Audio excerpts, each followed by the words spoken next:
أعوذ بالله من الشيطان الرجيم بسم الله الرحمن الرحيم السلام عليكم ورحمة الله وبركاته الحمد لله رب العالمين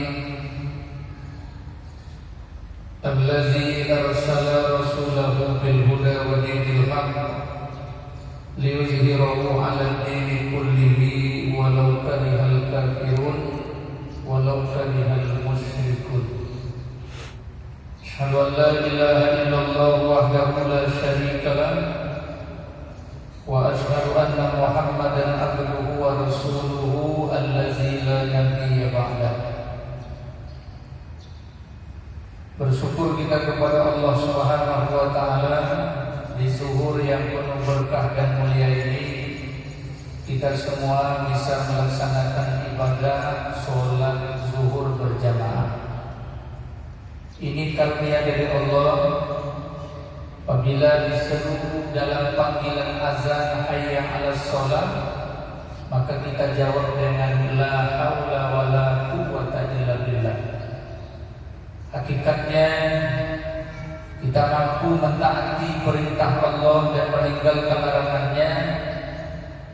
Itu adalah taufik, itu adalah rahmat, hidayah dari Allah Subhanahu wa taala. Maka kita balas dengan bersyukur kepada Allah Subhanahu wa taala. Alhamdulillah, asykuru lillah. Bersalawat kita kepada Nabi Muhammad sallallahu alaihi wasallam. Allahumma shalli ala sayyidina Muhammad wa ala ali sayyidina Muhammad.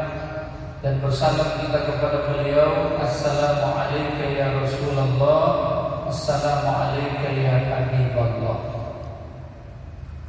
Di zuhur yang penuh berkah dan mulia ini, saya akan menyampaikan kultum zuhur kita seputar pentingnya pemimpin dalam Islam. Ini sengaja saya sampaikan walaupun waktunya singkat, untuk menjawab betapa hari ini sebagian besar manusia, wabil khusus sebagian besar umat Islam cuek.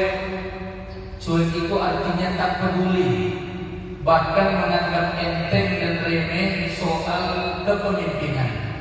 Sampai-sampai ada di mulut umat Islam katanya begini, gak usahlah sibuk soal pemimpin. Siapapun yang terpilih nanti, keadaan kita juga seperti ini. Kalau kita bekerja, barulah kita dapat hasil. Kalau kita tak bekerja, kita tak dapat hasil. Yang motong karet akan tetap motong karet juga. Yang mendodos sawit akan tetap dodos sawit juga. Yang penting nomor piro, uangnya piro. Nomor berapa, duitnya berapa. Ini sudah mengulat mengakar, sudah mendarah daging di tengah-tengah lapisan masyarakat kita. Bahkan ini tidak hanya di pedesaan, tidak hanya di perkampungan, tapi juga sudah merambat ke seluruh lapisan. Sampai-sampai orang yang seharusnya kita pandang sebagai pencerah, sebagai pemberi kesegaran, juga berpola yang sama.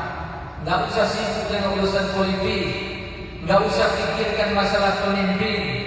Siapapun nanti yang jadi pemimpin, kita tetap seperti ini juga.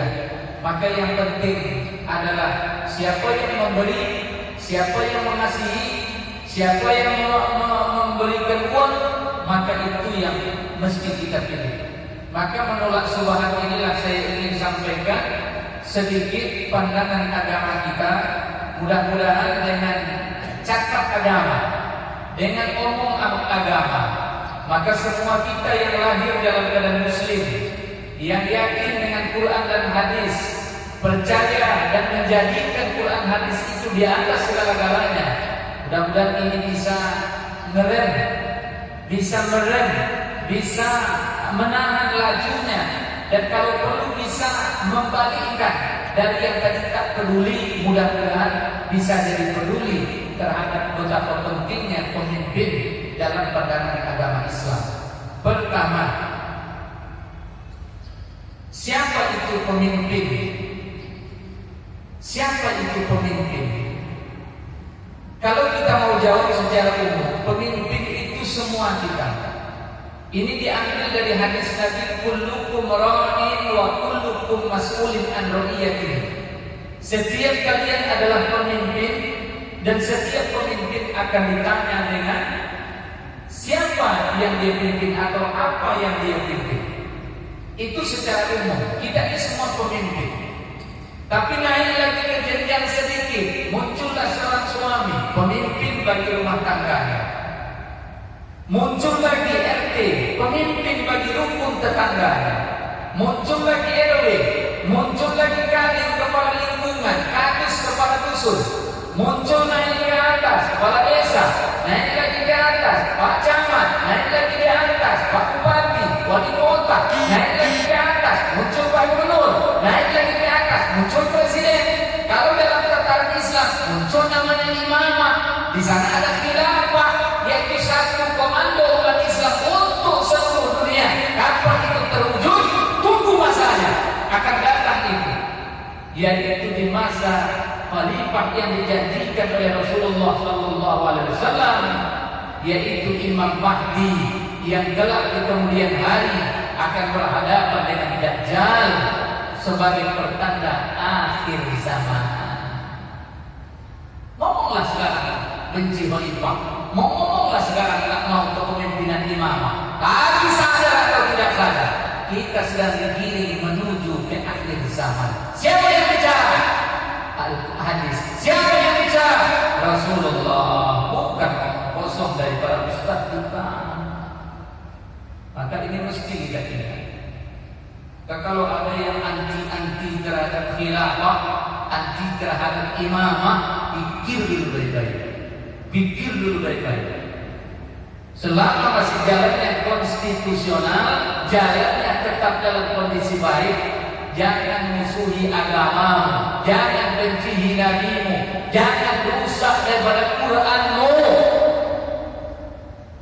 Itu mesti diingat. Nah, itu pemimpin.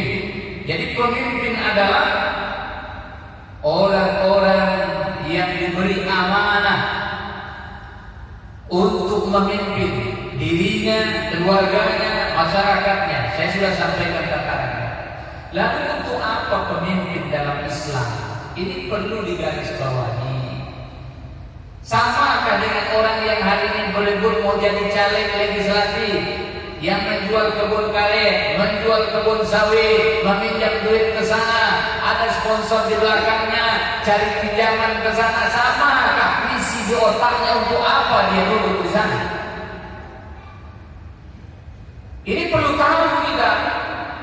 Maka Islam menyatakan di dalam Ahkamus Sultaniyah, kitab yang menjadi rujukan politiknya umat Islam karangan Imam Al-Mawardi, juga para ulama seperti Ibnu Khaldun, Al-Baidawi, Ibnu Taimiyah, dan banyak siapa ulama lainnya mengkonsepkan yang namanya pemimpin itu tugas besarnya dua. Tugas besarnya dua. Ini bukan tak ada hubungan dua jari saya, tak ada hubungan dengan soal presiden nomor 1 atau nomor 2. Ini mesti dipahami. Tugas pemimpin dua pokoknya dalam Islam. Pertama, iqamatuddin, menegakkan agama. Maka itu sebabnya pemimpin itu pewaris Nabi. Pemimpin itu pengganti Nabi, bukan Nabi, pengganti yang meneruskan tugas Nabi menjaga agama. Yang kedua adalah mensejahterakan rakyatnya dengan dasar apa? Landasan keadilan, jauh dari kezaliman. Maka dua ini tugas pemimpin. Ingat, pemimpin itu tugasnya dua. Mau jadi DPR dia tanya, kau mampu tak dua ini? Kau masuk jadi DPR mampu tak jaga agama di negeri ini? Kau jadi pemimpin, mau jadi bupati, wali kota, gubernur, presiden, kamu jadi itu mampu lah jaga agama. Kalau tak mampu, umat Islam mesti tidak memilihnya. Ini agak sedikit panas benar, tapi karena waktunya singkat, cukuplah panas di ujungnya aja. Maka Bapak Ibu yang dirahmati Allah Subhanahu wa taala, mudah-mudahan stressing akhir saya nyampaikan apa? Nanti milih DPR, nanti milih presiden, lihat dua perkara ini. Jangan lihat nomor biro, nggak usah lihat itu. Lihat apa? Ini orang mau menegakkan agama atau tidak? Ini orang bisa nggak mensejahterakan masyarakat atau tidak? Kalau tidak bisa, nggak usah dipilih. Walaupun lagi kandung, walaupun orang kampung, walaupun dia telah beri kita duit segitu, nggak ada. Ini nasihat agama, ini nasihat agama. Wallahu a'lam. Allah berikan. Semoga Allah pilihkan buat kita yang terbaik. Insya Allah nanti di mana saja yang datang ke Masjid Agung sampaikan, sebarkan. Kalau mau nggak percaya, baca surat Al-Hajj ayat 41, Tonten 41 Al-Hajj, An-Nur 55. Tengok di sana nanti ketemu itu pemimpin Quran yang jangan saya. Kalau saya menyebut itu diaduan Quran. Mudah-mudahan Allah karuniakan kita pemimpin yang baik, insya Allah. Amin ya rabbal alamin.